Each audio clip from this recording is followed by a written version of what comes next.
الحمد لله حمدا كثيرا طيبا مباركا فيه. أما بعد فأعوذ بالله من الشيطان الرجيم. بسم الله الرحمن الرحيم. إن عدة الشهور عند الله 12 شهرا في كتاب الله يوم خلق السماوات والأرض منها 4 حرم. بزرگان محترم اور برادران عزیز، اللہ کا فضل و کرم ہے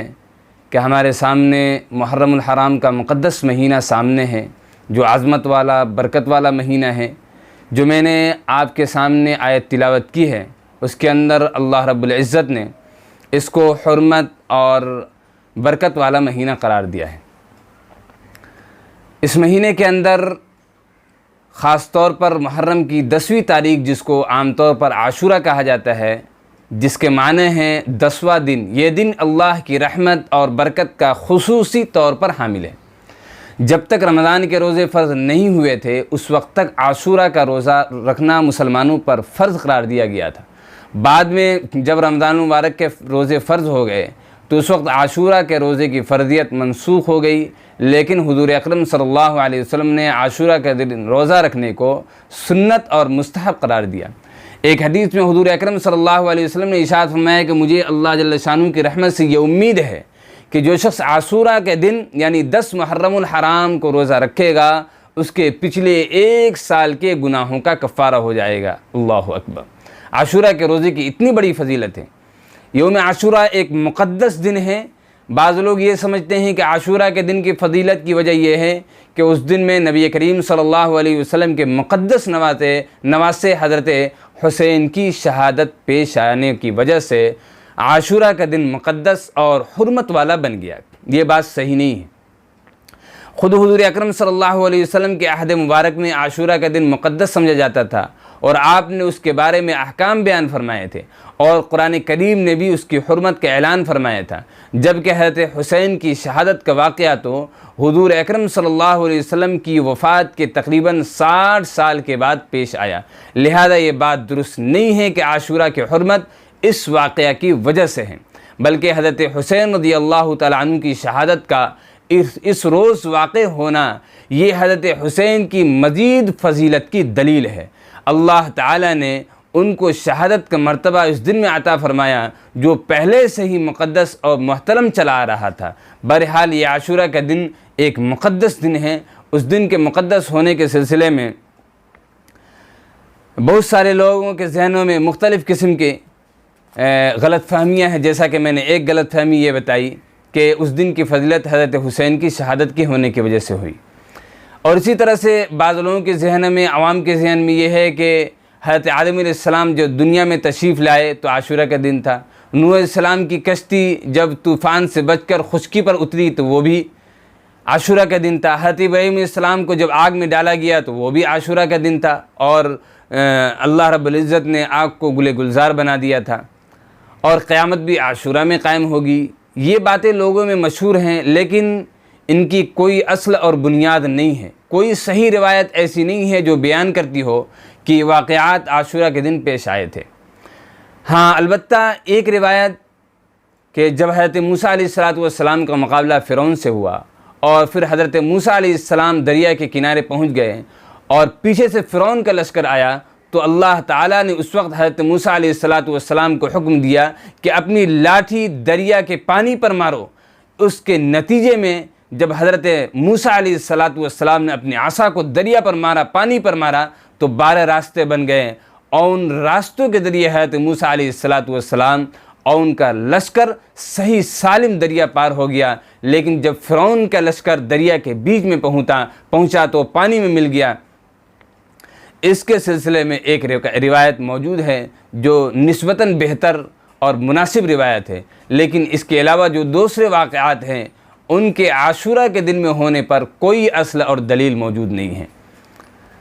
البتہ اتنی بات ضرور ہے کہ جب اللہ تعالیٰ نے اس دن کو اپنی رحمت اور برکت کے نزول کے لیے منتخب کر لیا تو اس کا تقدس یہ ہے کہ اس دن کو اس کام میں استعمال کیا جائے جو کام نبی کریم صلی اللہ علیہ وسلم کی سنت سے ثابت ہے۔ سنت کے طور پر اس دن کے لیے صرف ایک حکم ہے، وہ یہ ہے کہ اس دن روزہ رکھا جائے۔ چنانچہ حدیث کے اندر آتا ہے، جو میں نے حدیث بیان کیا، کہ اللہ کے رسول صلی اللہ علیہ وسلم نے ارشاد فرمایا کہ اس دن کا روزہ گزشتہ 1 سال کے گناہوں کا کفارہ ہو جائے گا۔ بس یہ ایک حکم سنت ہے، اس کی کوشش کرنی چاہیے کہ اللہ تعالیٰ اس کی ہمیں اور آپ کی توفیق عطا فرمائے۔ اس دن میں غیروں کی نقالی اور خاص طور سے یہودیوں کی نقالی سے ہمیں بچنا چاہیے۔ آپ صلی اللہ علیہ وسلم نے پورے حیات طیبہ میں جب یہ عاشورہ کا دن آتا تو آپ روزہ رکھتے، لیکن وفات سے پہلے جو عاشورہ آیا تو مسلمانوں کو آپ صلی اللہ علیہ وسلم نے خطاب کر کے فرمایا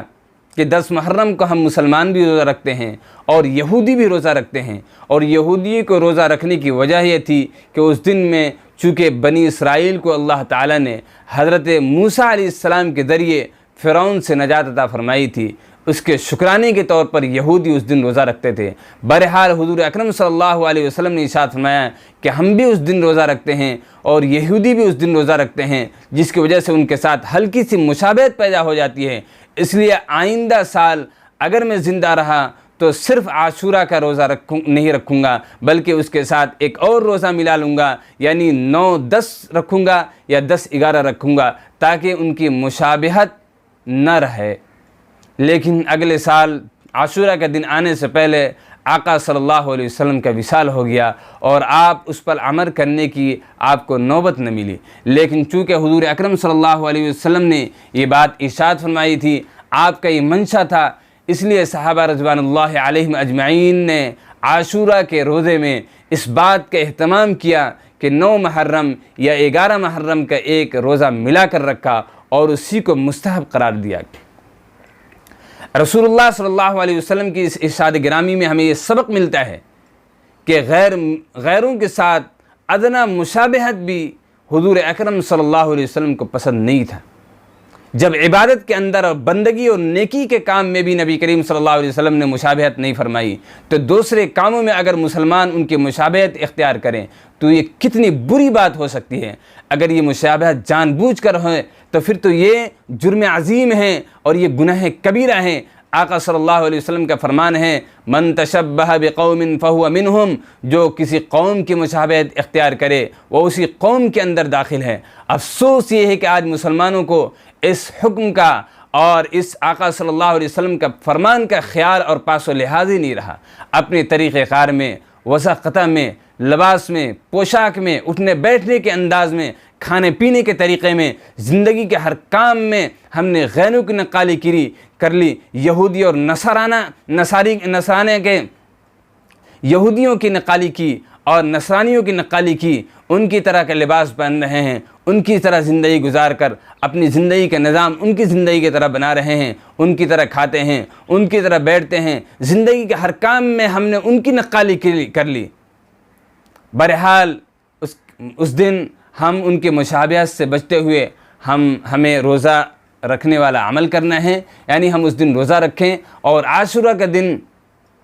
ہم زیادہ سے زیادہ قرآن پاک کی تلاوت کریں، تسبیح پڑھیں، اللہ کی حمد و ثنا کریں اور اللہ کے سامنے روئیں اور گڑگڑائیں اور شہدائے کربلا کے لیے دعائیں کریں کہ اللہ رب العزت ان کے درجات کو بلند فرمائیں اور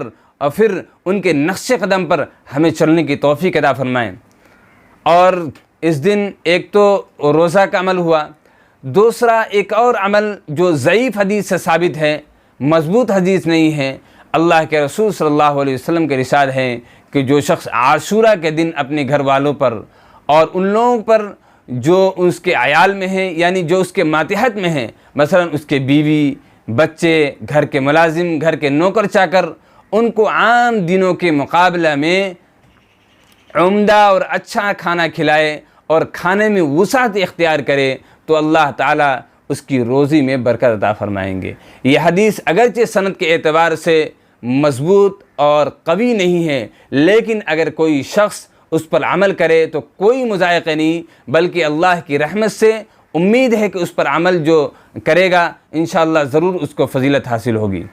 قرآن کریم جہاں حرمت والے مہینوں کا ذکر فرمایا ہے، اس جگہ پر ایک عجیب جملہ یہ بھی ارشاد فرمایا ہے کہ فَلَا تَظْلِمُوا فِيهِنَّ أَنفُسَكُمْ، یعنی ان حرمت والے مہینوں میں تم اپنی جانوں پر اور اپنے آپ پر ظلم نہ کرو۔ ظلم نہ کرنے سے مراد یہ ہے کہ ان مہینوں میں گناہوں سے بچو، بدعات اور منکرات سے بچو، چونکہ اللہ تعالیٰ تو عالم الغیب ہیں، جانتے تھے کہ ان حرمت والے مہینوں میں لوگ اپنی جانوں پر ظلم کریں گے اور اپنی طرف سے عبادت کے طریقے گڑھ کر اس پر عمل کریں گے اور بدعت شروع کر دیں گے، اس لیے فرمایا کہ اپنی جانوں پر ظلم نہ کرو۔ جہاں تک مسئلہ ہے شیعہ حضرات کا کہ اس مہینے میں وہ جو کچھ کرتے ہیں، تعزیہ نکالتے ہیں اور وہ اپنے مسلک کے مطابق، اپنے مذہب کے مطابق عمل کرتے ہیں، ان کے نزدیک وہ کار ثواب ہے، ان کے نزدیک وہ ثواب والا کام ہے، لیکن بہت سے اہل سنت حضرات بھی ایسی مجلسوں میں اور تعزیوں میں ان کاموں میں شریک ہو جاتے ہیں جو بدعت اور منکر کی تعریف میں آ جاتے ہیں۔ اللہ ہم سب کی حفاظت فرمائے۔ قرآن کریم نے تو صاف حکم دیا کہ ان مہینوں میں اپنی جانوں پر ظلم نہ کرو، بلکہ ان اوقات کو اللہ کی عبادت میں، اس کے ذکر میں، اس کے لیے روزہ رکھنے میں، اس کی طرف رجوع کرنے میں، اس سے دعائیں کرنے میں صرف کرو اور ان فضیلیات سے اپنے آپ کو بچاؤ۔ اللہ تعالیٰ اپنے فضل و کرم سے اس مہینے کی حرمت اور عاشورہ کی حرمت اور عظمت سے فائدہ اٹھانے کی ہم سب کو توفیق عطا فرمائے اور اپنی رضا کے مطابق اس دن گزارنے کی توفیق عطا فرمائے۔ آمین ثم آمین۔ السلام علیکم ورحمۃ اللہ۔